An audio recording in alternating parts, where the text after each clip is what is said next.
हम सवालात हैं अवाम के, बहुत सारे हमारे नाजरीन के। सर, मैदा और जिगर ये आपस में कितने एफिलिएट होते हैं, या इन दोनों को आप, ये कितनी जुड़ी हुई बीमारियां होती हैं ये एक दूसरे से? अगर किसी को ये एक प्रॉब्लम मैदे की है तो क्या ज़रूरी है उसको जिगर का भी प्रॉब्लम होगा?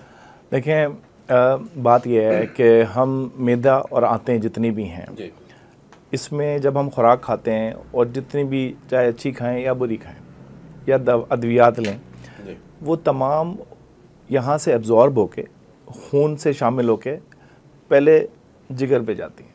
राइट। और जिगर से ही जो उनके टूट फूट के साथ में जो खुराक के अच्छे अज्जा होते हैं, उनको जिस्म के लिए एब्जॉर्ब कर लिया जाता है, इस्तेमाल के काबिल बनाया जाता है। अगर कुछ टॉक्सिक चीज़ें आती हैं तो उसको डिटॉक्सिफाई कर देता है जिगर।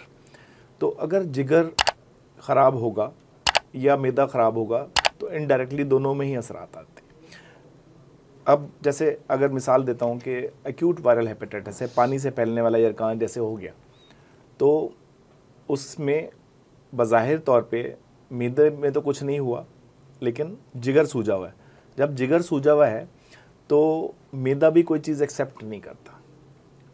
और मैदा, अगर जिगर सूजा हुआ है, जिगर के एलएफटीज डिरेंज हुए में, ट्रांसअमाइनेटिस बढ़े में, जिगर में काफ़ी ज़्यादा सूजन है या पीलिया है, तो जिगर सिर्फ एक चीज़ एक्सेप्ट करता है, वो है ग्लूकोज।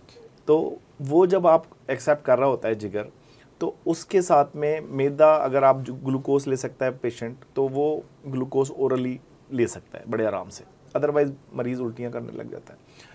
तो इसी तरीके से अगर मैदे का कोई मसला है और मैदा आपके अंदर तेज़ाबियत ज़्यादा बना रहा है, या मैदे के अंदर कोई ओल्ड एज में कोई ट्यूमर बन गया है या दूसरे ऐसे मसाइल हैं, तो फिर उसका भी जितने भी पार्टिकल्स हैं वो फिर लिवर में चले जाते हैं।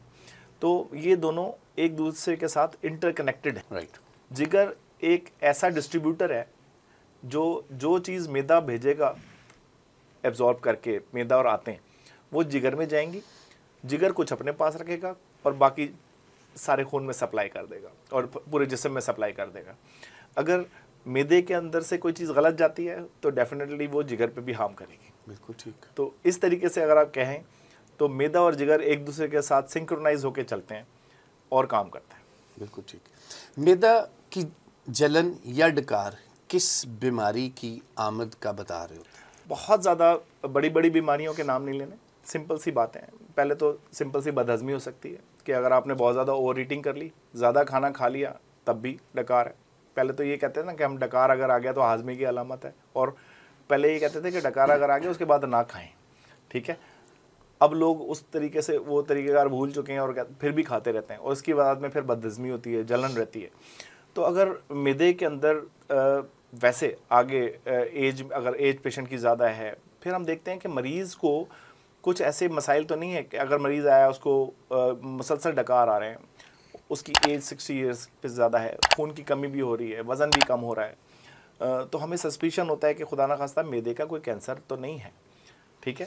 लेकिन ऐसा मरीज़ जो यंग है, जो बिल्कुल उसके मामलात ख़राब नहीं हैं, जो यंग है और वो कोई पेन किलर ले लिया, जैसे ब्रोफेन, डिस्प्रिन, डाइक्लोरान वगैरह ले ली, उसके साथ में मैदे की तेज़ाबियत हो गई या मैदे का अल्सर बन गया, तो उसके साथ में भी आपको ज़्यादा डकार आ सकते हैं।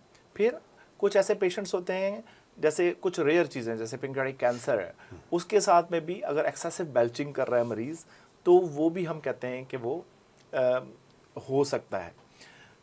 लेकिन जो मोस्ट कॉमन चीज़ें हमारे पास रोज़ की क्लिनिक में आ रही हैं, वो मैदे के अंदर जो एच पाइलोरी इन्फेक्शंस हैं, पेन किलर्स के साथ में तेज़ाबियत है, रिफ्लक्स है, गैस्ट्रोएसोफेजियल रिफ्लक्स डिजीज जिसमें तेज़ाबियत बहुत ज़्यादा ऊपर की तरफ आ रही होती है और मरीज़ को पेट में गैस से रिलेटेड बीमारियां, तो इसके साथ में मरीज़ को जो है ये मैदे की तेज़ाबियत और डकार ज़्यादा बढ़ जाते हैं।